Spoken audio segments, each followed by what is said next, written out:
अब इस्तकबाल है, आप देख रहे हैं कश्मीर न्यूज। मैं हूं आपके साथ अबू हुरैरा। खबरों को तफसील से देखते हैं। उमर अब्दुल्ला ने कठुआ के बनी में एक अवामी जलसे से खिताब किया। उन्होंने कहा कि जब मैं बनी पहुंचा तो मुझे लगा कि नए जम्मू कश्मीर में एक नई बनी नजर आएगी, लेकिन यहां पहुंचकर मुझे एहसास हुआ कि नए जम्मू कश्मीर का नारा सिर्फ दिल्ली तक ही महदूद है।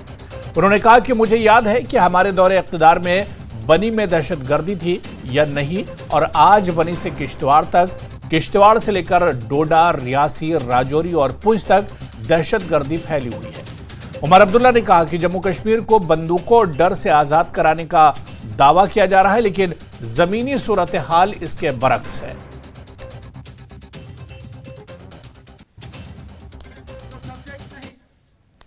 कॉलेज बनता है लापरवाही की। जहाँ जहाँ हमारे प्रोग्राम हो रहे हैं वहाँ लोग जुड़ रहे हैं। हमने पिछले दिनों अपना मैनिफेस्टो तैयार करने के लिए लोगों से सुझाव मांगे थे। हमें ये उम्मीद थी कि 10-15 लोग जो हैं अपने सुझाव भेजेंगे। हमें लगभग 1500 ईमेल और मैसेजेस आए, और लगभग सारे ऐसे थे जिनमें लगा कि लोगों ने वाकई सोच समझ के अपने सुझाव भेजे। उससे पता चलता है कि लोगों के जो तवक्कात हैं, एक्सपेक्टेशंस हैं, उम्मीदें जो हैं, सबसे ज़्यादा अगर किसी पार्टी के साथ जुड़ी हुई हैं वो नेशनल कॉन्फ्रेंस के साथ। इलेक्शन कमीशन ऑफ इंडिया की टीम श्रीनगर पहुंची हुई है। 10:30 बजे हमें वक्त दिया गया था। मेरे साथी जो हैं उनसे मिले होंगे, और हमने तो यही डिमांड रखी है कि जल्द से जल्द नोटिफिकेशन जारी की जाए, और सुप्रीम कोर्ट ऑफ इंडिया के तरफ से जो वक्त की सीमा रखी गई है 30 सितंबर की, उस वक्त की सीमा के तहत यहाँ इंतखाबात इलेक्शन हो जाएं। 370 क्या इस बार रहेगा? इसमें ज़रूर रहेगा, लेकिन उसके साथ साथ और भी मुद्दे हैं। 370 के हटने के बाद लोगों की ज़िंदगी में जो एक जो खराबी आई है, यहाँ के नौजवान जो और ज़्यादा मजबूर और परेशान हुए हैं, यहाँ के लोगों की ज़िंदगी में जो रोज़मर्रा के जो मसले हैं उनमें कोई हल या कोई कमी नहीं आई है।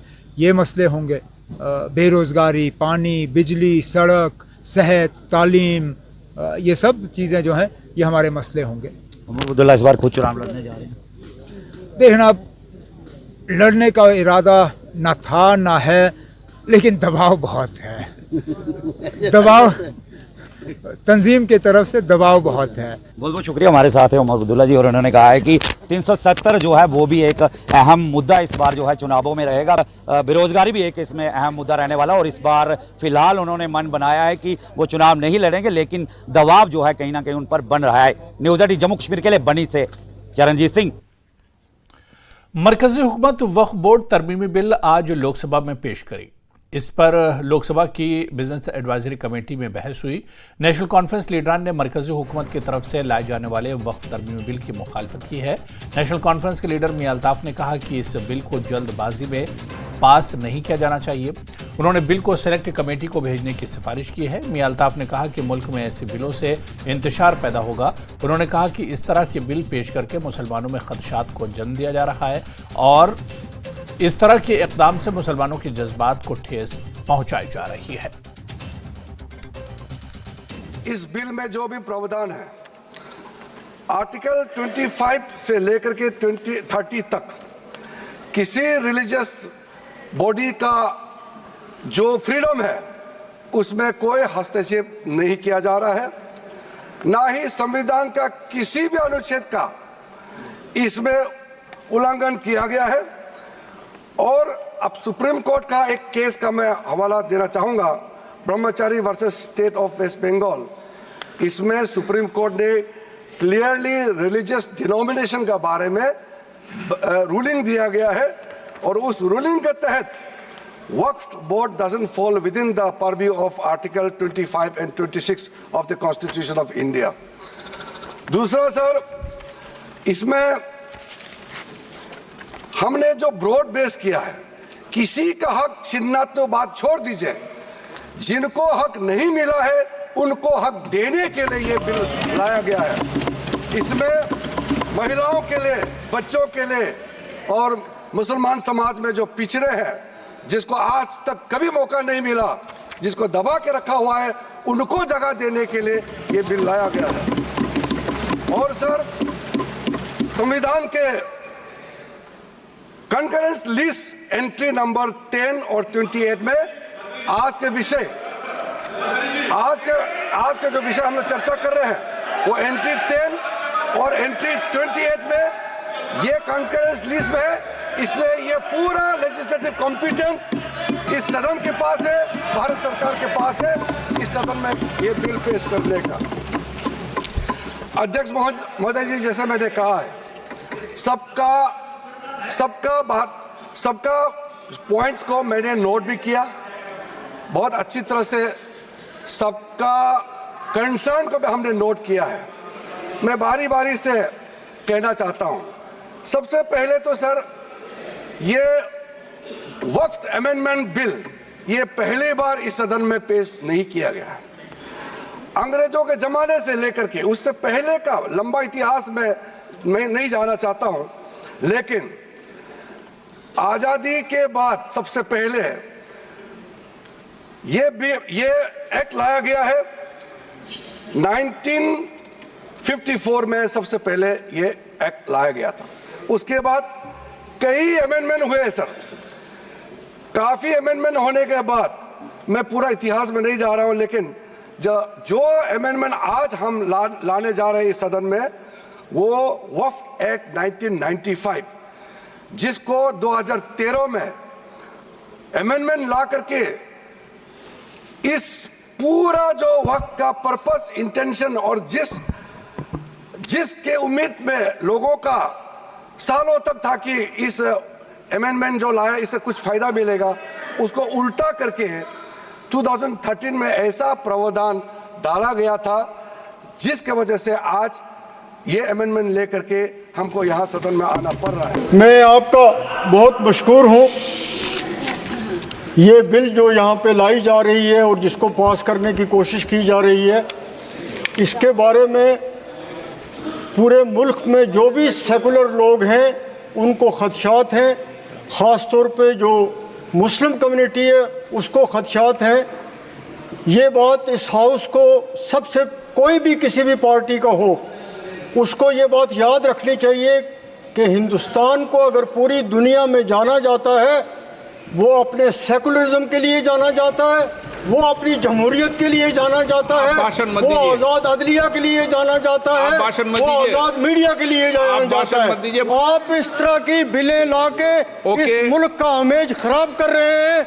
मेहरबानी करके इससे मुसलमानों के खदशात बढ़ रहे हैं। ऐसी चीजें मत कीजिए, इस मुल्क को मुतहद रखिए, तब ये मुल्क तरक्की करेगा। शुक्रिया। उधर बीजेपी के जम्मू कश्मीर के इंचार्ज तरुण चुग का कहना है कि वक्फ बोर्ड और दीगर बिलों से अगर कोई सबसे ज्यादा परेशान है तो वो मुस्लिम तबका है, और ये बदकिस्मती है कि इन जमातों ने इस बिल को नहीं पढ़ा और कुछ जाने बगैर इसकी मुखालफत कर रहे हैं। इनके गलत इरादे जाहिर हो रहे हैं। दुर्भाग्यपूर्ण है, पढ़ा है नहीं। सबसे ज्यादा उसके लिए अगर कोई आज दुखी है इन बिलों से, इन सुधारों की मांग कहीं हो रही है तो मुस्लिम समाज में हो रही है। मुस्लिम समाज चाहता है, क्योंकि सबसे ज्यादा इन कानूनों के कारण कोई पिस रहा है तो वो मुस्लिम समाज पिस रहा है। अगर उसके लिए सुधार आ रहा है तो ये तथाकथित ठेकेदार उसका विरोध कर रहे हैं। जम्मू कश्मीर, हरियाणा और महाराष्ट्र में एक साथ इंतखाबात हो सकते हैं। जम्मू कश्मीर में सितंबर अक्टूबर में इंतखाबात हो सकते हैं, तो वहीं हरियाणा और महाराष्ट्र में अक्टूबर में वोटिंग हो सकती है। ताहम झारखंड में अलग अलग इंतखाबात होने का इम्कान है। इस मामले पर हतमी फैसला 20 अगस्त तक किया जाएगा। जम्मू कश्मीर के बाद इलेक्शन कमीशन हरियाणा और महाराष्ट्र का भी दौरा करेगा। साहब, ये बताइए, अभी आपकी डेलीगेशन गई थी, मीटिंग हुई, वहाँ पे कोई पर्टिकुलर मुद्दे जिन पे डिस्कशन हुआ और कुछ डेट्स वेट्स की बात हुई है अभी तक? बेसिकली तो हमने फ्री एंड फेयर इलेक्शंस मांगी, जो कि उन्होंने प्रॉमिस किया है हमें कि we will try and make it as fair as possible, और लेवल प्लेइंग फील्ड दी जाएगी। और हमने उनको कहा है कि 30 सितंबर से पहले इलेक्शन कीजिए, और उन्होंने हमें यकीन दिलाया है कि फैसला जल्दी होगा, और उम्मीद रखिए कि अच्छा ही होगा। अच्छा, ये बताएं कि आने वाले इलेक्शंस में पूरी सीट्स पे लड़ेंगे आप, क्योंकि कल हमारी डॉक्टर साहब से भी बात हुई थी, वो भी कह रहे थे कि शायद कहीं ना कहीं जो इंडिया अलायंस है इस वक्त, इंडिया ब्लॉक है, उसमें हम शायद कांग्रेस के इस पे बैठ के अभी हमारी मीटिंग होगी, वर्किंग कमेटी मीटिंग भी होगी और फिर लीडरशिप जो फैसला करेगी वो आप सबको मालूम पड़ेगा कि यहाँ असेंबली इलेक्शन करें, यहाँ लोगों को अपनी सरकार मिले। हम कितनी दफा इलेक्शन कमीशन के पास आए हैं, इलेक्शन कमीशन यहाँ आए, हर दफा हमने इनको कहा कि अब हद हो गई, 10 साल से यहाँ असेंबली के इलेक्शन नहीं हुए हैं, 2018 से हमें यहाँ अपनी सरकार नहीं बनाने का मौका मिला।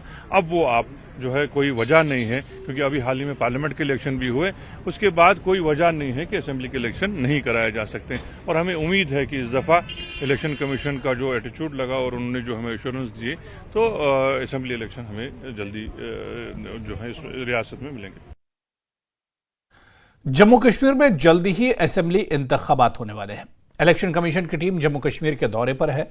इलेक्शन कमीशन की टीम ने सियासी जमातों से मुलाकात की और इस दौरान मुख्तलिफ अहम उमूर पर तबादला ख्याल किया गया। इसके अलावा इलेक्शन कमीशन जम्मू कश्मीर की सूरत हाल का भी जायजा ले रहा है।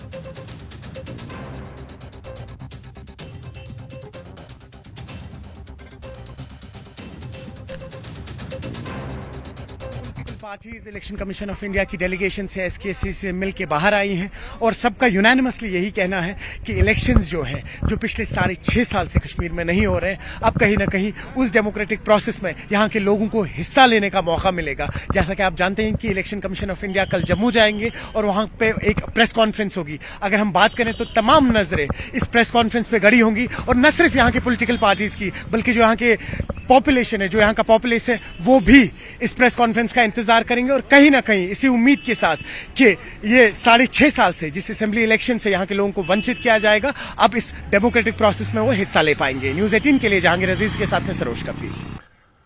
कांग्रेस लीडर रविंदर शर्मा का कहना है कि हमने इलेक्शन कमीशन से वफ्द से मुलाकात की और उन्होंने कहा कि कांग्रेस पार्टी ने वादी में तरजीही बुनियादों पर इंतखाबात कराने की बात रखी है। उन्होंने कहा कि हमने उम्मीदवारों को मुनासिब सिक्योरिटी फराहम करने की भी बात कही है। रविंदर शर्मा ने कहा कि नेशनल कॉन्फ्रेंस के साथ मिलकर इलेक्शन लड़ने के बारे में हाईकमान से बात करेंगे और इसी के मुताबिक फैसला करेंगे। अभी आपकी मीटिंग हुई, डेलीगेट से मिले आप, क्या कहना था आपकी जो रिप्रेजेंटेशन गई थी? देखिए, हमने कहा दिया कि हम 30 सितंबर से पहले चुनाव चाहते हैं और तैयार हैं, और दूसरा कह दिया कि हालात जो खराब हुए हैं उसमें सिक्योरिटी वोटर्स की, वर्कर्स की और लीडरों की सुनिश्चित की जाए, क्योंकि ओपोजिशन लीडर्स के साथ सिक्योरिटी में यहाँ इंसाफ नहीं है। सीनियर लीडर्स को सिक्योरिटी प्रॉपर नहीं देते, वो बात हमने उनके नोटिस में लाई। और भी सुझाव के जो नोमैडिक कम्युनिटी इस वक्त पहाड़ों पे उनको वोटिंग राइट इंश्योर करिए, और तमाम पोलिंग स्टेशन और लोगों को दूर पोलिंग स्टेशन पे चलना पड़ता है, वो सुझाव अपने इलेक्शन कमीशन को बता दिए। उन्होंने सुना, पेशेंटली सुना, और हमें लगता है कि चुनाव होने चाहिए और होंगे। और एक आखिरी सवाल ये बताइए कि आप अलायंस में लड़ेंगे या इंडिया अलायंस में कांग्रेस के साथ? ये सवाल तो फैसला होगा, अभी हमारी मीटिंग भी है दिल्ली में, इन पर चर्चा चलती रहेगी। उधर बीजेपी लीडर आरएस पठानिया ने कहा कि पार्टी के लीडर ने इलेक्शन कमीशन के नुमाइंदों से मुलाकात की है। उन्होंने कहा कि यह इलेक्शन कमीशन का दायरे इख्तियार है और वो बेहतर जानते हैं। उन्होंने कहा कि हमने इलेक्शन कमीशन के नुमाइंदों से कहा है कि इंतखाबात 30 सितंबर से पहले मुकम्मल कर लिए जाएं। इत्तेहाद के बारे में पठानिया ने कहा कि हाईकमान फैसला करेगी कि हम इत्तेहाद में आएंगे या अकेले लड़ेंगे, लेकिन जहां तक मुझे मालूम है बीजेपी अकेले ही इलेक्शन लड़ेगी। आप बताएं कि आज आप मिले अभी इलेक्शन कमीशन ऑफ इंडिया से, सबसे बड़ा सवाल यहाँ इलेक्शन होंगे या नहीं होंगे? देखें, इलेक्शन करना या ना करना, ये इलेक्शन कमीशन ऑफ इंडिया जो अपने आप में एक इंडिपेंडेंट अथॉरिटी, ये उनका एक डोमेन है। भारतीय जनता पार्टी सिर्फ जम्मू कश्मीर में नहीं, हर जगह डेमोक्रेसी की, प्रजातंत्र भारतीय जनता पार्टी का एक मूल मंत्र है, भारतीय जनता पार्टी की विचारधारा का एक बेसिक है। जम्मू कश्मीर में भी भारतीय जनता पार्टी जल्द विधानसभा चुनावों की हितैषी है। आज भी इलेक्शन कमीशन को कहा गया कि जैसा कि सरकार ने अप्राइज किया है सुप्रीम कोर्ट में और कि वर्ष 2024 में चुनाव होने चाहिए और इलेक्शन कमीशन ऑफ इंडिया भी उसी तैयारियों में लगा है। हमने कहा कि 30 सितंबर से पहले जम्मू कश्मीर में विधानसभा चुनाव कंक्लूड किए जाएं, नॉट प्रोसेस शुरू की जाए, 30 सितंबर से पहले कंक्लूड किया जाए। And I am hopeful acting upon that judgement also ये चुनाव 30 सितंबर की ही टाइमलाइन में कंक्लूड होंगे। लास्ट क्वेश्चन, बीजेपी जो है वो तमाम सीट्स पे लड़ेंगे? भारतीय जनता पार्टी गठबंधन में लड़ेगी कि नहीं लड़ेगी ये एक एप्रोप्रिएट लेवल पे जिसे कहते हैं दिल्ली में देखा जाएगा। लेकिन मैं एक जिसे कहते हैं पार्टी की तरफ से औपचारिक नहीं प्रवक्ता, औपचारिक तो लेकिन अनौपचारिक आपको बता दूं जो लग रहा है कि भारतीय जनता पार्टी अपने दम पे ही। इस दौरान नेशनल कॉन्फ्रेंस के सीनियर लीडर शामी ओब्राय ने कहा कि हमने लेवल प्लेइंग फील्ड के बारे में बात की है। उन्होंने कहा कि इलेक्शन कमीशन के वफ्द ने हमें यकीन दिलाया है कि इंतखाबात वक्त पर होंगे। उन्होंने कहा कि हमें उम्मीद है कि इंतखाबात जल्द होंगे। हम कांग्रेस के साथ बातचीत कर रहे हैं और हम फैसला करेंगे कि इलेक्शन अकेले लड़ना है या कांग्रेस के साथ इत्तेहाद करना है। असेंबली इलेक्शन करें, यहाँ लोगों को अपनी सरकार मिले। हम कितनी दफा इलेक्शन कमीशन के पास आए हैं, इलेक्शन कमीशन यहाँ आए, हर दफा हमने इनको कहा कि अब हद हो गई। 10 साल से यहाँ असेंबली के इलेक्शन नहीं हुए हैं। 2018 से हमें यहाँ अपनी सरकार नहीं बनाने का मौका मिला। अब वो आप जो है कोई वजह नहीं है, क्योंकि अभी हाल ही में पार्लियामेंट के इलेक्शन भी हुए, उसके बाद कोई वजह नहीं है कि असेंबली के इलेक्शन नहीं कराए जा सकते। और हमें उम्मीद है कि इस दफा इलेक्शन कमीशन का जो एटीट्यूड लगा और उन्होंने जो हमें एश्योरेंस दिए तो असेंबली इलेक्शन हमें जल्दी जो है रियासत में मिलेंगे। सर, उनकी तरफ से कैसा रेस्पॉन्ड रहा? मैंने कहा बड़ा पॉजिटिव था। उन्होंने ये कहा कि हम पहले भी आए हैं, लेकिन कुछ उनको थी जो उन्होंने कहा कमियां थी जो उन्होंने पूरी कर ली हैं। तो मुझे लगता है कि उनका जो आज हमें एटीट्यूड लगा तो शायद बहुत जल्द हमें इलेक्शन की अनाउंसमेंट यहाँ सुनने में। लास्ट टाइम जब इलेक्शन रैलीज करते थे तो लीडर्स को they were stopped from हमने इनसे वो बात की कि एक तो हमको परमिशन नहीं मिलता है टाइम पे, और अगर परमिशन में मिलता है तो वो उसको आर्बिट्रली विड्रॉ किया जाता है। कहीं कहीं हमको जो रैली करते करते रोका जाता है। जैसे हमने देखा कि एक दफा उमर साहब को 20 मिनट पहले ही बोला कि आप तकरीर बंद कर दो। यहाँ हमारे सोपोर और बारामूला जिले में कहीं जगह थे तो उन्होंने 2 दिन पहले उसका परमिशन विड्रॉ किया था। इस दफा उन्होंने ये श्योर किया कि आप ऑनलाइन वो डाल दीजिए, हम इंश्योर करेंगे कि आपको परमिशन वक्त पे मिले और आपको सिक्योरिटी के हवाले से कोई दिक्कत ना आए। कहा था कि we are planning to fight solo this time, so are we not going to see India alliance? Let us see, I mean election announce हो तो फाइनल डिसीजन जो होगा वो लीडरशिप करेगी। डॉक्टर साहब का, उमर साहब का जो फैसला होगा वही होगा। उधर पीपुल्स डेमोक्रेटिक पार्टी के रहनुमा खुर्शीद आलम ने इलेक्शन कमीशन के वक्त से मुलाकात के बाद कहा कि मुलाकात से बहुत मुतमईन है, लेकिन हम सिर्फ मुलाकातें नहीं चाहते।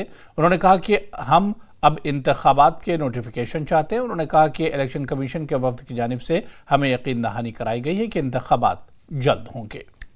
बात हुई आपकी? Very satisfied. I am satisfied with the election.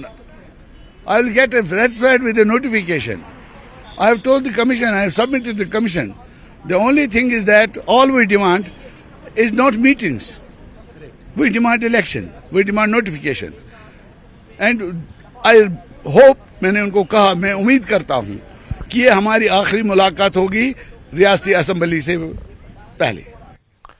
तो खबरें और भी, लेकिन यहां पर रुकेंगे फिलहाल छोटे से ब्रेक के लिए।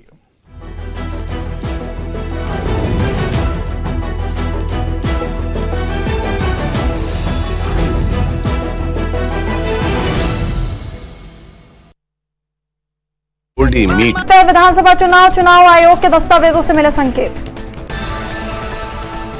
पीडीपी ने जम्मू कश्मीर विधानसभा चुनाव के लिए की 14 उम्मीदवारों की घोषणा। यावर बांजे को शोपियां निर्वाचन क्षेत्र का प्रभारी भी किया गया नियुक्त। जम्मू कश्मीर विधानसभा चुनाव लड़ने के लिए वरिष्ठ पुलिस अधिकारी ने दिया इस्तीफा। 1999 बैच के केपीएस अधिकारी एसएसपी मोहन लाल ने दिया इस्तीफा जम्मू कश्मीर के गृह विभाग को सौंपा। नेशनल कॉन्फ्रेंस के अध्यक्ष फारूक अब्दुल्ला ने सरकार की आलोचना की। हज नीति को लेकर सरकार पर निशाना साधा। कहा चुनाव आयोग के दौरे पर जल्द ही होनी चाहिए चुनाव की घोषणा। एनसी के उपाध्यक्ष उमर अब्दुल्ला ने चुनाव आयोग के कश्मीर दौरे का किया स्वागत। कहा जम्मू कश्मीर में चुनाव की अधिसूचना जल्द की जाए जारी। हर पार्टी के साथ समान व्यवहार करने की अपील। केंद्रीय पर्यटन मंत्री ने किया जम्मू कश्मीर का दौरा। पर्यटन विभाग ने गजेंद्र सिंह शेखावत से की मुलाकात। चलिए आगे बढ़ेंगे। जम्मू कश्मीर बीजेपी के senior leader doctor Nirmal Singh का कहना है कि पिछली बार जब पीएम आए थे तो कहा था कि यहां के लोगों को उनकी हुकूमत मिलेगी। उन्होंने कहा कि जम्मू कश्मीर में इंतखाबात होंगे और हुकूमत बनेगी। उन्होंने कहा कि कुछ सियासी जमातें इलेक्शन को लेकर अवाम को गुमराह कर रही हैं। उन्होंने कहा कि कमीशन ने अफसरान के तबादलों के अहकामात भिजवा दिए हैं। जल्दी ही जम्मू कश्मीर में अवामी हुकूमत बनेगी। जब प्रधानमंत्री कश्मीर में आए लास्ट जो 21 जून को, तो उन्होंने साफ कहा था कि जम्मू कश्मीर के में इलेक्शन होने जा रहे हैं, असेंबली के इलेक्शन होने जा रहे हैं और जम्मू कश्मीर को अपनी सरकार मिलेगी। उसके बावजूद जो विपक्षी दल है कई प्रकार के अटकलें लगा रहे हैं, लेकिन उनको समझना चाहिए जो प्रधानमंत्री जी ने कहा, जब सुप्रीम कोर्ट में ये बात आई है, गृह मंत्री जी ने अपने जो है पार्लियामेंट में कहा था, उसी के जो है मद्देनजर जो है इलेक्शन कमीशन आया है और 2-3 दिन के दौरे के बाद वो अपना जो है आगे कार्यक्रम अनाउंस करेगा और जम्मू कश्मीर में चुनाव भी होंगे और जम्मू कश्मीर के लोगों को अपनी असेंबली मिलेगी और अपनी सरकार मिलेगी। बीजेपी जम्मू कश्मीर के इंचार्ज तरुण चुग का कहना है कि जम्मू कश्मीर में कांग्रेस पार्टी अपना खाता भी न खोल सकी है। उन्होंने कहा कि नेशनल कॉन्फ्रेंस के नायब सदर उमर अब्दुल्ला इलेक्शन हार गए, पीडीपी के सदर महबूबा मुफ्ती इलेक्शन हार गई। तरुण चुग ने कहा कि इन लीडरान को अब शिकस्त का खौफ है। जम्मू कश्मीर के लोकसभा चुनाव में गांधी नेहरू परिवार की कांग्रेस खाता भी नहीं खोल पाई। एनसी के युवराज उमर अब्दुल्ला चुनाव हार गए। मुफ्ती परिवार की पीडीपी की युवरानी बहन महबूबा भी चुनाव हार गई। जनता सिरे से इन्हें नकार रही है और 370-35 की गुलामी से मुक्ति के बाद जनता विकास, विश्वास और नरेंद्र मोदी जी के साथ है, जिन्होंने वहां पर टेररिज्म कैपिटल के टैग को आज टूरिज्म कैपिटल बना दिया। आज जम्मू कश्मीर टूरिज्म कैपिटल बन गया है। जनता के इस रुझान को देखते हुए इन पार्टियों में डर पैदा हो गया है। उधर जम्मू कश्मीर अपनी पार्टी के सदर सैयद अल्ताफ बुखारी का कहना है कि लोग बरसों से चुनाव के इंतजार में हैं। बुखारी ने कहा कि उन्हें उम्मीद है कि इलेक्शन कमीशन ऑफ इंडिया लोगों की उम्मीदों पर पूरा उतरेगा और वो जम्मू कश्मीर में चुनाव का ऐलान करेंगे। इन ख्यालात के इजहार आज बांडीपुरा के ननगाम इलाके में हजरत ननगा बाजी रहमतुल्लाह अलैह की ज़ियारतगाह पर हाजिरी देने के बाद मीडिया से बात करते हुए किया। और चलिए पेरिस ओलंपिक से इस वक्त अच्छी खबर आ रही है। हिंदुस्तान ने एक और मेडल जीता है। हॉकी को मिला है ब्रॉन्ज मेडल। हिंदुस्तान की हॉकी टीम ने स्पेन को हराया है। ओलंपिक्स में मिला भारत को चौथा मेडल। जी हाँ, इस वक्त बड़ी खबर आ रही है। आपको बता दें कि पेरिस ओलंपिक में हिंदुस्तान को एक और मेडल मिला है। हिंदुस्तान की हॉकी टीम को ब्रॉन्ज मेडल मिला है। हिंदुस्तान की हॉकी टीम ने स्पेन को हराया है। ओलंपिक्स में भारत को चौथा मेडल इस तरह से मिला है। तो आपको बताते चले कि इस वक्त एक और बड़ी खबर भारत के खाते में आया है। एक और ब्रॉन्ज। हॉकी टीम ने स्पेन को बहुत ही रोमांचक मुकाबले में हराया है और इस तरह से हॉकी टीम को अब ब्रॉन्ज मेडल मिलेगा। आपको बताते चले कि सेमीफाइनल में टीम इंडिया हार गई थी और उसके बाद ब्रॉन्ज मेडल के लिए यह मुकाबला हो रहा था और स्पेन को टीम इंडिया ने हराया है। भारतीय टीम ने हराया है हॉकी में और इस तरह से चौथा मेडल अब टीम इंडिया का एक तरह से पक्का हो गया है पेरिस ओलंपिक्स में।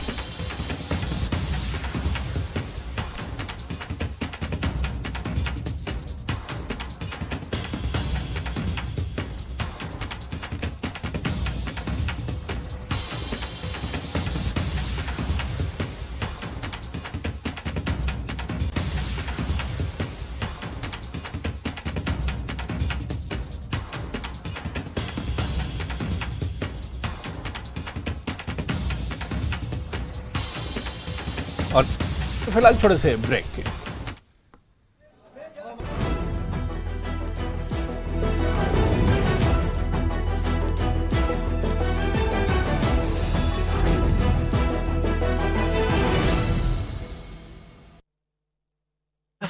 कई मील के पत्थर पार किए। हमारा लक्ष्य लोगों को रोजगार मुहैया कराना।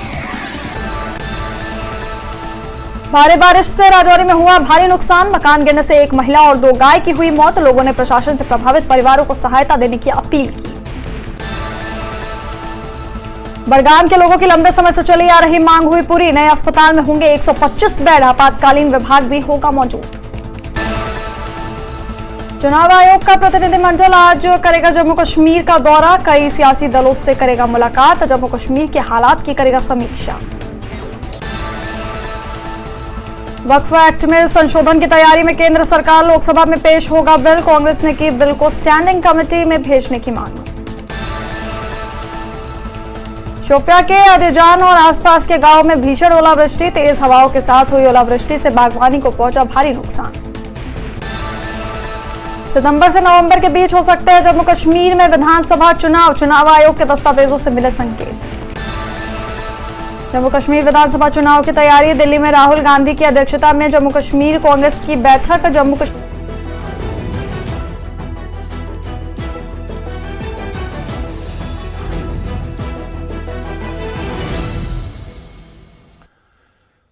सीपीआईएम के सीनियर लीडर और साबिक रुकन असेंबली मोहम्मद यूसुफ तारिगामी ने कहा है कि इलेक्शन कमीशन का जम्मू कश्मीर दौरा इंतखाबात के नुक्ता नज़र से अहम है। उन्होंने कहा कि आवाम की मुकम्मल असेंबली और काबीना के साथ साथ स्टेटहुड बड़ी मांग है। उन्होंने कहा कि इनकी पार्टी ने इलेक्शन कमीशन से मुलाकात की और अपनी मांगें रखी। सीपीआईएम की तरफ से आज नागपुरा, ऋषिपुरा, कुलगाम में पार्टी का वर्कर्स कन्वेंशन मुनक्किद हुआ, जिसमें सीनियर लीडर मोहम्मद अफजल, रमेश कुमार भट्ट और मोहम्मद अब्बास के अलावा दीगर लीडरान और वर्करों ने शिरकत की।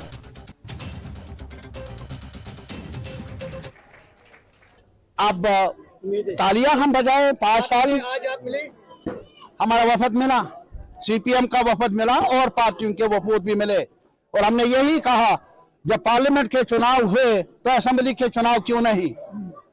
जब खुद सरकार कह रही है कि अमन अमान है, जब खुद सरकार कह रही है कि नॉर्मलसी है, तो असेंबली चुनाव को इल्तिवा में क्यों डाला गया। और साथ ही हमारी शर्त जो है, जो हमारी मांग रही है, हमें असेंबली चाहिए, बाइख्तियार असेंबली चाहिए, हमें कैबिनेट चाहिए जो यहाँ के बारे में यहाँ के लोगों के एस्पिरेशंस को पूरा करने की न सिर्फ सलाहियत रखे बल्कि उनके इख्तियार भी महफूज रहे।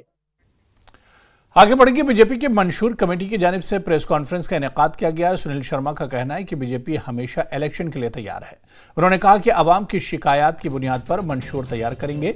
लोग डिस्ट्रिक्ट हेडक्वार्टर आकर अपनी शिकायत दर्ज कर सकते हैं। उन्होंने कहा कि जो लोग हेडक्वार्टर नहीं आना चाहते वो टोल फ्री नंबर पर भी अपनी शिकायत दर्ज करा सकते हैं। सुनील शर्मा ने कहा कि 15 तारीख तक मंशूर को तैयार करने की कोशिश की जा रही है।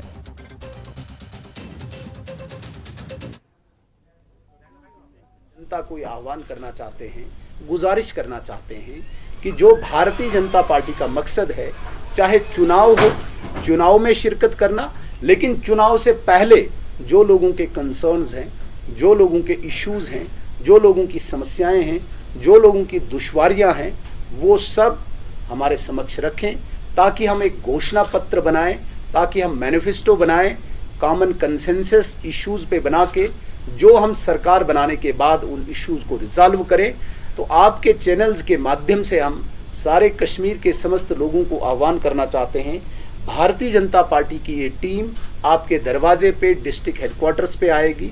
आप सब लोगों से निवेदन है, आप डिस्ट्रिक्ट हेडक्वार्टर्स पे आ सकते हैं, अपने इश्यूज को लेके, अपनी परेशानियों को लेके हमारे समक्ष आप चर्चा कर सकते हैं, रिटन मेमोरेंडम भी दे सकते हैं, ताकि हम सब इसको कंपाइल करके, हमारी डेडलाइन 15 अगस्त तक है, 15 अगस्त तक हम कंपाइल करके एक रिपोर्ट तैयार करें जो हम दिल्ली भेज के इसको घोषणा पत्र का एक रूप दे, एक शक्ल दे, एक आकार दे।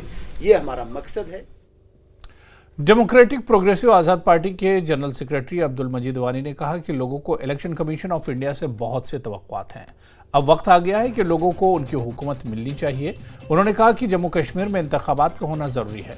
अब्दुल मजीद वानी ने यह भी कहा कि इस बार जम्मू कश्मीर में इंतखाबात न कराने का कोई बहाना नहीं बनाना चाहिए। उम्मीदें हैं, वाबस्ता हैं chief election commission of India से, हिंदुस्तान के निज़ाम से, और कि एक लोगों को अपनी हुकूमत मिलनी चाहिए और उस हुकूमत के दरवाजे खुले होने चाहिए, लोगों के काम बनने चाहिए, और जिसके लिए इलेक्शन बहुत ज़रूरी है और इलेक्शन रियासत जम्मू कश्मीर में होना चाहिए। अब ये है कि इस वक्त सिनेरियो क्या है क्या नहीं है ये सरकार जानती है या chief election commission of India जानता है किस हद तक वो इसको मानकर चलेंगे कि पिछले दिनों कुछ वाक़ात हुए हैं, कहीं उसका बहाना बनाकर ये मज़ीद इसको न बढ़ाएं। लगता है कि chief election commission of India सब पार्टीज के साथ मिलकर बात करेंगे, मीटिंग करेंगे, और उसका जो रिजल्ट निकलेगा अच्छा एक रिजल्ट होगा। आने वाले वक्त में इलेक्शन रियासत जम्मू कश्मीर में हो जाएंगे। यही है कि एक सूरत सिचुएशन और सूरत हाल को मद्देनजर रखकर फैसले किए जाते हैं। लेफ्टिनेंट गवर्नर मनोज सिन्हा ने डिविजनल कमिश्नर विजय कुमार विधूड़ी और एसएमसी कमिश्नर ओएस अहमद के हमरा बलिदान स्तंभ प्रताप पार्क का दौरा किया। इस मौके पर उन्होंने बलिदान स्तंभ के जारी कामकाज का जायजा लिया। लेफ्टिनेंट गवर्नर 14 अगस्त को इसका इफ्तिताह करेंगे। वहीं डिविजनल कमिश्नर विजय कुमार विधूड़ी ने मीडिया से बात करते हुए कहा कि ये इन तमाम शहीदों को खिराज अकीदत है जिन्होंने कौम के लिए अपनी जानें कुर्बान की है।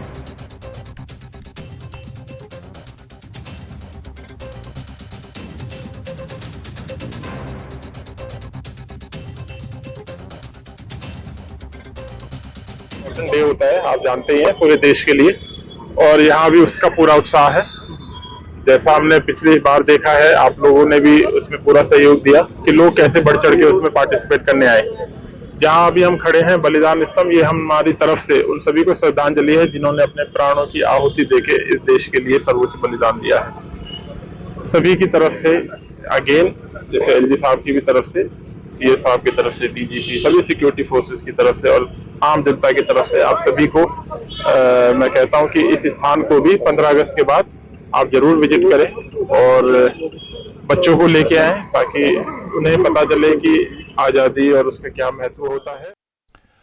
आकोरा मठन इलाके की कश्मीरी पंडित शिव मंदिर को मुकम्मल तौर पर बहाल करने में कामयाब हो गए हैं। वादी में हंगामा आराई के बाद से मंदिर को बंद कर दिया गया था और साल 2019 में पहला हवन मुनक्किद किया गया। मकामी पंडितों के मुताबिक मंदिर तमाम मजहबी रसूमात के लिए पूरी तरह से तैयार है। कश्मीरी पंडित अब मुतालबा करते हैं कि आकोरा के सदियों पुराने गणेश मंदिर को बहाल किया जाए। पंडितों ने हुकूमत से इस मकसद के लिए मुकम्मल ताउन फराहम करने की अपील की है। कश्मीरी पंडितों ने शिव मंदिर की बहाली में सरगर्म ताउन के लिए मकामी मुसलमानों की भी तारीफ की। हम फेस्टिवल्स पे यहाँ पे आके इन फंक्शंस को रेस्टोर करें और लोगों का यहाँ अपने गांव से जोड़ने की कोशिश कर ले। आकोरा एक प्राचीन गांव है, बहुत प्राचीन गांव है। इसका वास्तविक नाम जो था वो आकृति है। यहाँ पे प्राचीन काल से गणेश मंदिर है, बहुत पुराना मंदिर है। एक ब्रह्म के आसपास गणेश की मूर्तियाँ लगी हुई थी, अलम जिसको बोलते हैं आज के डेट में हिंदी में।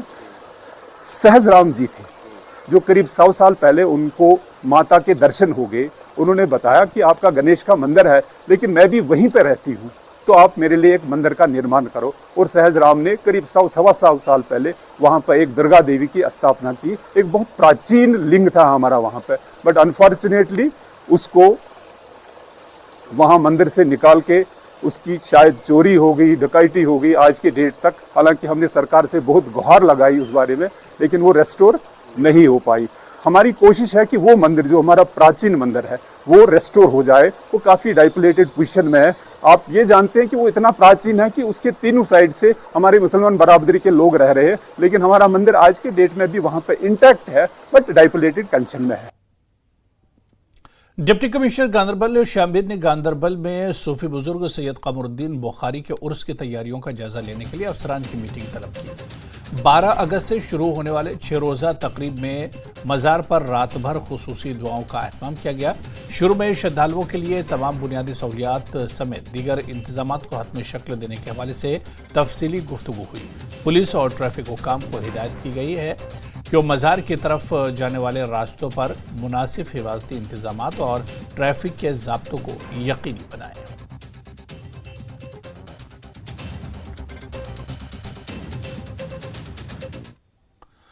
उधर चाडूरा बडगाम में कायम मरहूम बुजुर्ग मीर शमसुद्दीन इराकी के आस्ताने आलिया पर सालाना मजलिस हुसैनी का एहतमाम किया गया। अंजुमन शरई शियान जम्मू कश्मीर के ज़ेर एहतमाम इस मजलिस में वादी भर से आए हज़ारों की तादाद में अज़ादारान इमाम हुसैन ने शिरकत की।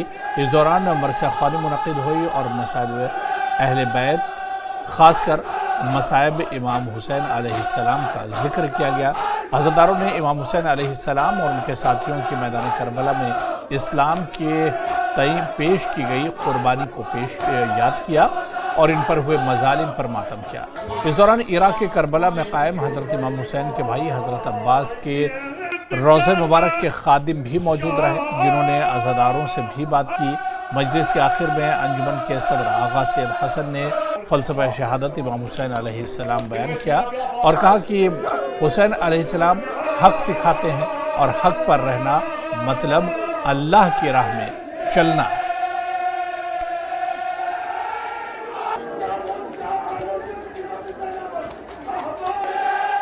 करबला के शुहदा के साथ साथ सालारी शुहदा हज़रत इमाम हुसैन अलैहिस्सलाम को खराज अक़ीदत पेश किया जाता है। जो कुर्बानी उन्होंने अपने यार यावर के साथ करबला में दी वो यही थी कि इंसानियत जिंदा रहे, इंसानियत कभी भी कमज़ोर न हो जाए। उसी सिलसिले की ये मजालिसों का ये सिलसिला है कि हम उन मकासद के साथ अपने आप को वाबस्ता रखें और उनका मिशन जिंदा रखें और रहते दुनिया तक ये सिलसिला कायम और दायम रखें। शोपियां में अडिजन और मुल्का देहातों में शदीद ज़ालाबारी हुई। ज़ालाबारी के नतीजे में बागवानी की पैदावार को काफ़ी नुकसान पहुंचा है।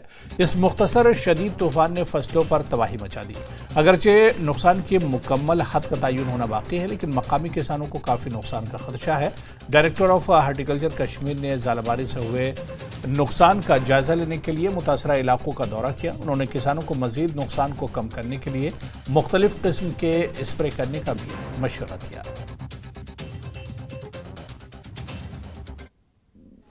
जो भी जिंक बेस्ड फंजिसाइड्स है ना, मैनकोजेब है, प्रोपिनेब है या जाइनेब है, ये चीज़ें ठीक रहती हैं। इसमें ये क्या कहते हैं हेल हिट होता है, क्योंकि जिंक रिकवरी फौरी देता है और फर्दर डैमेज होने से बचाता है। लेकिन जिसमें क्रैक हो गए हैं तो उसमें तो वो ठीक नहीं हो जाएगी, लेकिन जिसमें सिर्फ अभी हिट हो गए, हिट हुआ है ना, मामूली डैमेज है, तो वो मुझे लगता है कोई 60%, कोई 70%, कोई 90% भी ठीक हो जाएगा।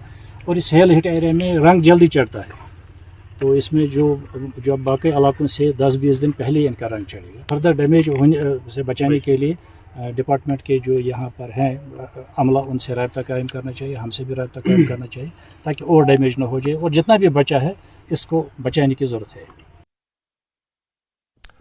होलिस्टिक एग्रीकल्चर डेवलपमेंट प्रोग्राम के जरिए पुलवामा के काश्तकार भी फ़ायदा हासिल कर रहे हैं।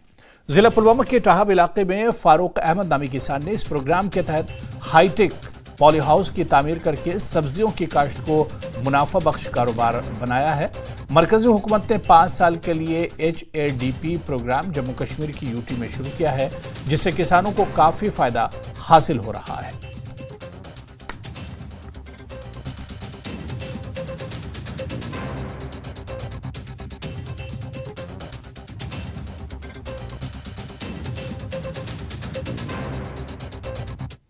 ज़मींदार है तो इनको इससे काफ़ी फ़ायदा मिला है। ये 5 साल तक ये स्कीमें हमारे पास, तो अभी हमने बहुत से ज़मींदारों ने इसमें रजिस्ट्रेशन की है, तो अपनी बारी पर इनका नंबर आया, तो उन्होंने करीब हमारे पुलवामा में भी 5-10 इंस्टॉल हुए हैं जो हाईटेक है। तो इससे हमें एक फ़ायदा मिला है, एक तो इसमें बहुत अच्छी सब्सिडी है, तो इससे जो आम ज़मींदार है इस पर कोई इससे ज़्यादा असर नहीं पड़ा है। तो उसको थोड़ा बहुत रकम इसके जेब से निकला है, तो इसके लिए ये एक अच्छा सा बिज़नेस सेटअप खड़ा हो गया है जिसमें हम बिल्कुल साल भर इसकी खेती कर सकते हैं। जो हमारा सीजनल होता था, ये हमारी खेती जो 4-6 महीने तक हमारी खेती होती थी यहाँ, तो अब उसी को हम कन्वर्ट करेंगे बिल्कुल पूरे साल में, जिससे हमें ये फ़ायदा मिला है। जो हमारी आमदनी है वो सीजनल होती थी, तो इससे ये फ़ायदा मिला है कि चाहे गर्मी हो चाहे। और जम्मू कश्मीर में असेंबली इंतखाबात की तैयारियों के हवाले से दिल्ली में राहुल गांधी की सदारत में जम्मू कश्मीर कांग्रेस का इजलास मुनक्किद हुआ है। कांग्रेस के सरकर्दा रहनुमाओं ने इस इजलास में शिरकत की है। क्या कुछ मीटिंग से निकल कर आए, इस पर और बातचीत करेंगे। सीधे दिल्ली का रुख करेंगे। हमारे नुमाइंदे खुर्रम शहजाद इस वक्त हमारे साथ जुड़े हुए हैं, उसी मकाम पर है जहां पर जम्मू कश्मीर कांग्रेस की ये मीटिंग राहुल गांधी के साथ चल रही थी। खुर्रम, आज महज इसे इत्तेफाक समझा जाए या किस तरह से देखा जाए कि इलेक्शन कमीशन का जो वफ्द है आज श्रीनगर में मौजूद है, 3 रोजा दौरे पर है, तो वहीं दिल्ली में जम्मू कश्मीर कांग्रेस के राहुल गांधी के साथ मीटिंग हो रही है। हुरैरा, देखिए ये जो मीटिंग हो रही है ये जनरल सेक्रेटरी चेतन वेणुगोपाल उनके साथ मीटिंग हो रही है। राहुल गांधी इस मीटिंग में फिलहाल मौजूद नहीं है और न ही मिलकर पड़ गए हैं। इसलिए जो मीटिंग है खासतौर से इस हवाले से काफी अहम है क्योंकि जम्मू कश्मीर में इलेक्शन अनाउंस होने में बस कुछ ही वक्त बाकी है। जिस तरीके से आपने कहा कि इलेक्शन कमीशन की टीम जम्मू कश्मीर के दौरे पर है और वहां से तमाम जो हालात का जायजा लेकर वो एक जो इलेक्शन का अनाउंस कर सकती है। दूसरी तरफ कांग्रेस पार्टी हो या फिर दूसरी पार्टियां हो, वो सभी चुनावी तैयारी में जुट गई हैं। आज जो मीटिंग हो रही है इसमें तमाम जो लीडर्स हैं, खासतौर से जम्मू रीजन के जो लीडर हैं और कश्मीर रीजन के जो लीडर हैं, तकरीबन 27 जो लीडर्स हैं वो सीनियर लीडर्स उनको बुलाया गया है, चाहे तारिक हमीद सर्रा हो, गुलाम अहमद मीर हो, वकार कुलवानी हो, भरत सोलंकी हो, ये जो जम्मू कश्मीर कांग्रेस से जुड़े हुए तमाम लोग हैं, रमन भल्ला, ये सभी लोग जो है यहाँ पर मीटिंग में मौजूद है। लाल सिंह यहाँ पर मौजूद है जो पहले ही लोकसभा में चुनाव लड़ चुके हैं, तो ये सभी लोग यहाँ पर मौजूद है। एक बड़ी रणनीति बनाई जा रही है कि कैसे जो प्रदर्शन लोग बिल्कुल खुर्रम, यानी असेंबली इंतखाबात की एक तरह से जम्मू कश्मीर में सुगबुगाहट है और उसकी तैयारियों में अब कांग्रेस भी पीछे नहीं रहना चाह रही और इसी वजह से दिल्ली में आज जम्मू कश्मीर कांग्रेस की बैठक हुई है। बहुत बहुत शुक्रिया खुर्रम शहजाद हमारे साथ जुड़ने के लिए, जानकारी देने के लिए। फिलहाल बहुत छोटा सा ब्रेक लेंगे, फौरन हाजिर होते हैं।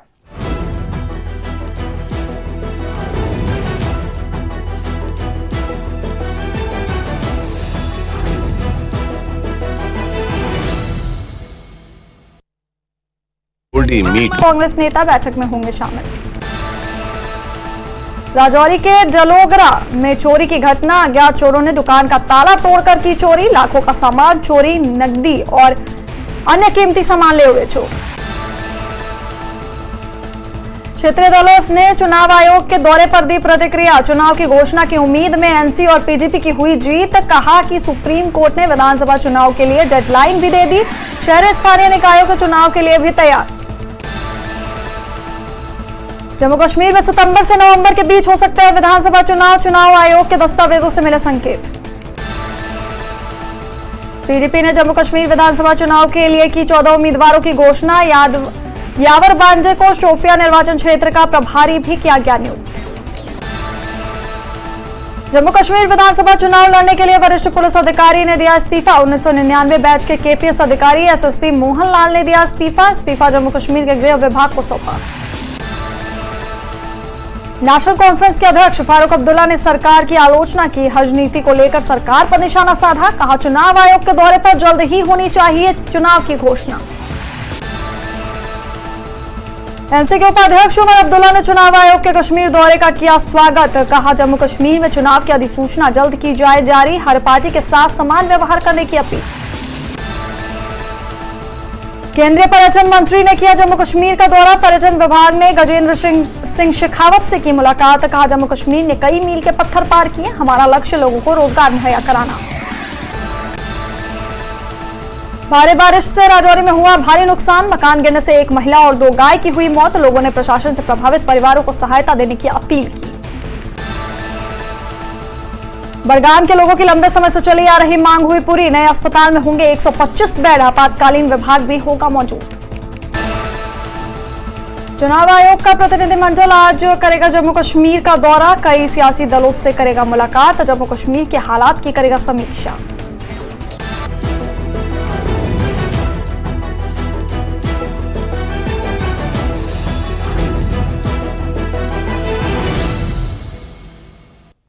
और चलिए सीधे दिल्ली का रुख करेंगे, जहां हमारे नुमाइंदे खुर्रम शहजाद हमारे साथ जुड़े हुए हैं। और आज दिल्ली में जम्मू कश्मीर कांग्रेस की अहम मीटिंग हुई है। खुर्रम, जम्मू कश्मीर कांग्रेस की अहम मीटिंग हुई। जम्मू कश्मीर कांग्रेस के तमाम बड़े जो लीडर हैं वो आज दिल्ली में थे। आज मीटिंग होने वाली थी आला लीडरशिप के साथ। क्या कुछ इस मीटिंग से निकल कर आया है? देखिए, मीटिंग जो है वो अभी भी चल रही है। खासतौर से जो जनरल सेक्रेटरी हैं केसी वेणुगोपाल, वो फर्दन सभी लीडर से मिल रहे हैं। एक बार तमाम लोगों के साथ एक साथ मिले, उसके बाद हर एक से अलग से फीडबैक ले रहे हैं।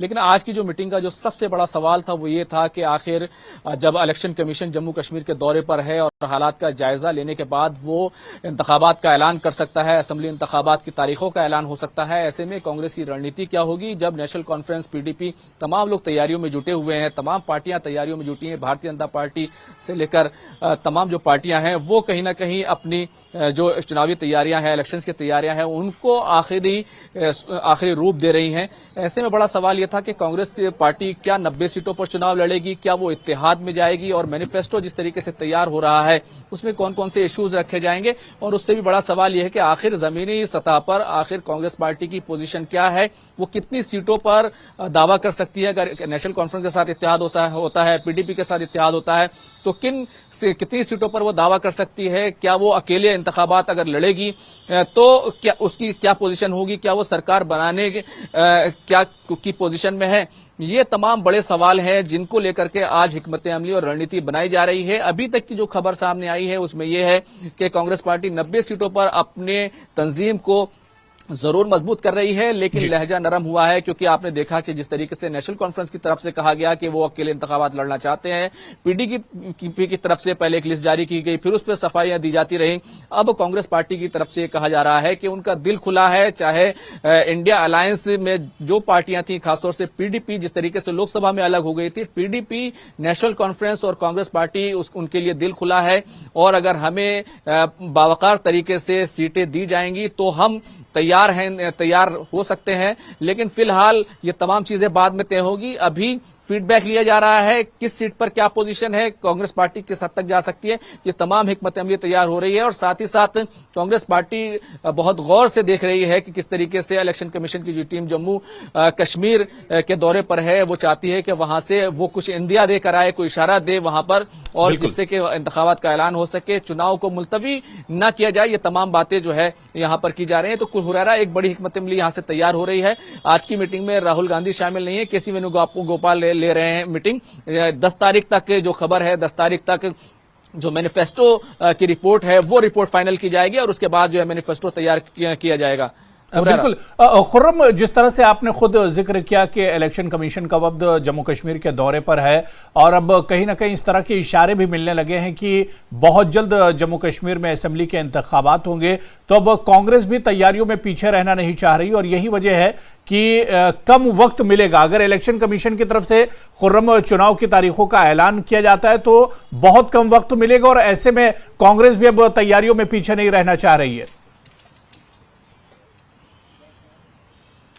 देखिए, बिल्कुल आपने सही कहा कि अभी क्योंकि जिस तरीके से दूसरी रियासतें जो हैं जहां पर इंतखाबात होने हैं, क्या उन रियासतों के साथ जो इंतखाबात हैं जम्मू कश्मीर के वो होंगे, या जिस तरीके से सुप्रीम कोर्ट ने ये कहा था कि सितंबर तक इंतखाबात हो जाने चाहिए, ये तमाम चीजों का जायजा इलेक्शन कमीशन को लेना है और इलेक्शन कमीशन उसके बाद फैसला लेना है कि जम्मू कश्मीर में इंतखाबात कैसे होंगे, किस तरीके से होंगे। क्योंकि अभी हाल ही में जिस तरीके के मिलिटेंट्स हमले हुए, जो दहशतगर्दाना हमले हुए, उसको उनके बाद एक बड़ा सवाल यह बन गया था क्या जम्मू कश्मीर इंतखाबात के लिए तैयार है। यह बड़ा सवाल था और यही वजह है कि खुद जो इलेक्शन कमीशन के कमिश्नर हैं राजीव कुमार, वो खुद वहां पर गए हैं, तीनों इलेक्शन कमिश्नर वहां पर गए हैं और वहां पर जो टीम है, वहां पर जो उनका अमला है, उससे फीडबैक लिया जा रहा है। अभी तक की जो खबर यह है कि इलेक्शन कमीशन ने पूरे तरीके से अपने वहां पर अमले को एक्टिव कर दिया है और एक तमाम तरह की तैयारियां हो चुकी हैं। अब फैसला जो है वो ये है कि तारीखों का ऐलान कैसे होगा, ये तमाम चीजें हैं। और उसमें जम्मू कश्मीर की जो पार्टियां हैं वो खासतौर से ये मांग कर रही हैं कि इलेक्शन किसी भी हाल में मुलतवी नहीं होना चाहिए, क्योंकि इससे भी बदतर हालात में जम्मू कश्मीर में इलेक्शन हो चुके हैं। कुल मिलाकर अगर कहें तो जिस तरीके से एक लंबा वक्त गुजर गया है तो वहां की पार्टियां भी चाहती हैं, भारतीय जनता पार्टी ने भी यही कहा है कि वो हमेशा इलेक्शन के लिए तैयार है, लेकिन चुनाव आयोग का काम है, इलेक्शन कमीशन का काम है कि इलेक्शन की तारीखों का ऐलान हो। तो कांग्रेस पार्टी अपनी तरफ से तमाम तैयारियां कर रही है। बिल्कुल खुर्रम, अब कहीं ना कहीं जिस तरह से इलेक्शन कमीशन का जम्मू कश्मीर का दौरा है, ऐसे में अब एक इशारा भी मिल रहा है कि बहुत जल्द जम्मू कश्मीर में इंतखाबात होंगे और अब कहीं ना कहीं दूसरी सियासी पार्टियों की तरह कांग्रेस भी अब तैयारियों में जुट गई और अपनी हिकमत अमली चुनाव को लेकर एक तरह से तैयार कर रही है। बहुत बहुत शुक्रिया, नजर बनाए रखिए। खुर्रम, बहुत बहुत शुक्रिया हमारे साथ जुड़ने के लिए। आगे बढ़ेंगे। करगिल शेर Kashmir university of agriculture science and technology ने खरबूजा दिन के मौके में प्रोग्राम का इनेकाद किया। प्रोग्राम में चेयरमैन हिल काउंसिल ने बतौर मेहमान खुसूसी शिरकत की। इस मौके पर आगा मुश्तबा एग्जीक्यूटिव काउंसलर बराए एग्रीकल्चर ने शिरकत की। यौम खरबूजा के आलमी दिन के मौके पर करगिल में कृषि विज्ञान केंद्र करगिल के इश्तराक से एक जानकारी प्रोग्राम का एहतमाम किया गया। इस मौके पर किसानों को खरबूजा और तरबूज की बेहतर पैदावार के लिए जदीद तकनीक के इस्तेमाल के बारे में तरबियत फराहम की गई।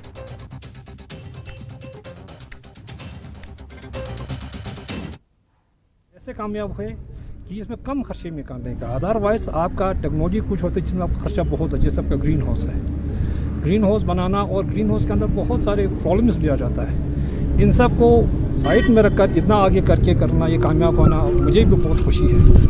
और अल्हम्दुलिल्लाह आज आप लोगों ने, आज हमारे ऑनरेबल चीफ एग्जीक्यूटिव काउंसलर भी यहाँ था, ऑनरेबल एग्रीकल्चर भी, ऑनरेबल एग्जीक्यूटिव काउंसलर आगा साहब भी यहाँ था, और सारे मीडिया वालों ने देख लिया कि आज हमारे मेलनौत इस वक्त तकरीबन 10 kg तक पहुँचा हुआ है, जबकि 10 kg और वो भी ऑर्गेनिक में ये साइज़ नहीं बनता है अगर देखा जाए। के बाद मेरा पहले से यही कंसेप्ट रहा है कि मैं एग्रीकल्चर, हॉर्टिकल्चर उनको बढ़ावा दे दूँ, क्योंकि इसमें सस्टेनेबल एक हमारे अनएम्प्लॉयड यूथ के लिए, हमारे लोगों के लिए, कम्युनिटी के लिए एक सस्टेनेबल हमारे लिए एक इकोनॉमी भी रहेगा और सस्टेनेबल ग्रोथ के लिए ये बहुत ज़रूरी है। तो ये बात मैं पहले से मैंने इनको 1-2 बार हमारे चीफ एग्रीकल्चर जो डिस्ट्रिक्ट एग्रीकल्चर अफसर था के डॉक्टर मेहदी साहब, उन सबको बुला के मैंने कहा जो जिस जगह पे जो भी क्रॉप्स फिजिबल है, जिसका क्रॉप का चाहे आपका फूड हो चाहे आपका क्रॉप्स हो, एक तो लोगों को जिससे ज़्यादा मतलब ये वो कमाने के लिए उनको एक वो मिले, रोज़ इसके इकोनॉमी में उनके बढ़ावा मिले, बल्कि साथ साथ हमारे हेल्थ पॉइंट ऑफ व्यू से ना एक हेल्दी हमें डाइट मिले जिसमें हमारा ऑर्गेनिक जो हमारे प्रोडक्ट्स है, तो ये हमारे लिए बहुत ज़रूरी है। सब डिस्ट्रिक्ट अस्पताल टनमर्ग में खातून ने 3 बच्चों को जन्म दिया है। डॉक्टरों के मुताबिक तमाम बच्चे सेहतमंद हैं। टनमर्ग में ये गैर मामूली मामला खासतौर पर काबिल जिक्र है क्योंकि तीनों बच्चों की पैदाइश कुदरती तौर पर हुई है। डॉक्टरों का कहना है कि पहले बच्चे की पैदाइश घर पर हुई, इसके बाद ये खातून SDH टनमर्ग पहुंची जहां बकिया 2 बच्चों को बहिफाजत senior consultant gynaecologist doctor Zainab Darabu की क़यादत में जन्म दिया। BMO डॉक्टर जहूर अहमद ने कहा कि अस्पताल में तमाम सहूलियात और वसाइल मौजूद हैं। इस कामयाबी पर टनमर्ग अस्पताल के अमले की सताइश की गई।